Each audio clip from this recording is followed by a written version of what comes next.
Welcome friends, સ્વાગત છે આપનું ફરી એક નવા વિડીયોમાં. ઇંગ્લિશ શીખવા તરફ આ આપણો 24મો વિડીયો છે. તો શરૂ કરીએ. તેની હકીકત સામે આવી ગઈ. He is exposed. He is exposed.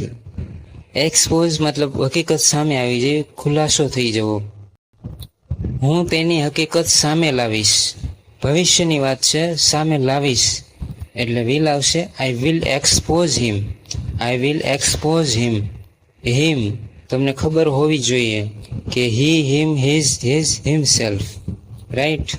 હિમ મતલબ તેનું, તેની, તેના, તેનો, તેની હકીકત. રાઈટ. એક્સપોઝ હિમ, તેની હકીકત સામે આવી. Expose him. અમે ભીડમાં દબાઈ રહ્યા હતા. We were squeezed in the crowd. We were squeezed in the crowd.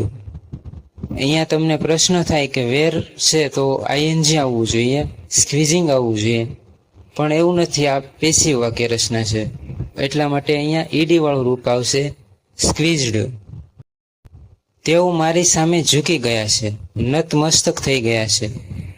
તે એલ્ડ ટુ અસ. તે એલ્ડ ટુ અસ. એલ્ડ નો મતલબ થશે કોઈની સામે ઝૂકી જવું, નતમસ્તક થઈ જવું, શરણાગત થઈ જવું. મારો તેમની સાથે કોઈ સંબંધ નથી. I have nothing to do with him. I have nothing to do with him. અહીંયા have nothing to do with a એક ફિક્સ્ડ એક્સપ્રેશન છે, જેનો અર્થ થાય છે કોઈનો કોઈ સાથે સંબંધ ન હોવો, કોઈ લેવા દેવા ન હોવા, કોઈ જોડાણ ન હોવું. ઓકે, તો યાદ રાખવાનું રહેશે, have nothing to do with a એક ફિક્સ્ડ એક્સપ્રેશન છે. I have nothing to do with him.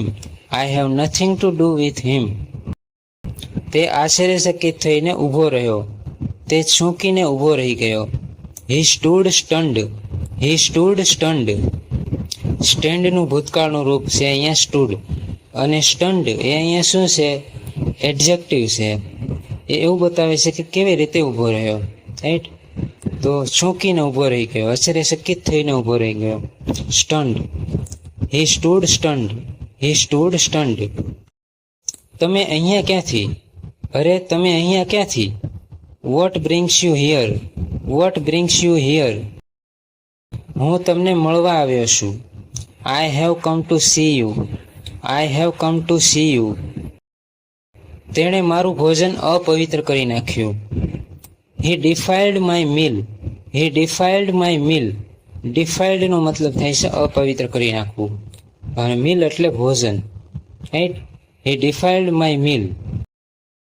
તેણે ગંદા હાથે પાણી અપવિત્ર કરી નાખ્યું. He defiled the water with dirty hands. He defiled the water with dirty hands. સમય ખરાબ ચાલે છે અથવા ચાલી રહ્યો છે. We are going through difficult times. Going through જેનો મતલબ થાય છે પસાર થવું, અનુભવવું, સામનો કરવો. Going through. Okay. We are going through difficult times. We are going through difficult times. Or you can say we are going through tough times. Difficult ટાઈમ્સની જગ્યાએ ટફ ટાઈમ્સ પણ બોલી શકીએ, વાપરી શકાય. તે નિમ્ન વિચારધારા ધરાવે છે. He is narrow minded. He is narrow minded. અમે ઘણા ખુલ્લા વિચારોવાળા છીએ, મોકળા મનના છીએ. We are quite open minded. We are quite open minded. તેને હેરાન પરેશાન ન કરો. Don't tease her. Don't tease her. હું તારી ફરિયાદોથી કંટાળી ગયો છું. I am fed up with your complaints. I am fed up with your complaints. Fed up નો મતલબ થાય છે કંટાળી જવું, ત્રાસી જવું. ઓર you can say I am tired of your complaints. I am tired of your complaints. હું ખાલી બેઠો બેઠો પાકી ગયો છું, કંટાળી ગયો છું. I am tired of sitting idle. I am tired of sitting idle. ચૂપ થઈ જા, નહીતર એક લાફો લગાવી દઈશ. Keep mum or I will slap you. Keep mum or I will slap you. અમે એકદમ પાસે પાસે બેઠા હતા. We were sitting close. We were sitting close. મને કોઈ પસ્તાવો નથી. એ વાતને લઈને મને કોઈ પસ્તાવો નથી. I have no regrets. I have no regrets. તો તારી ભૂલો પર પસ્તાઈશ. You will regret for your mistakes.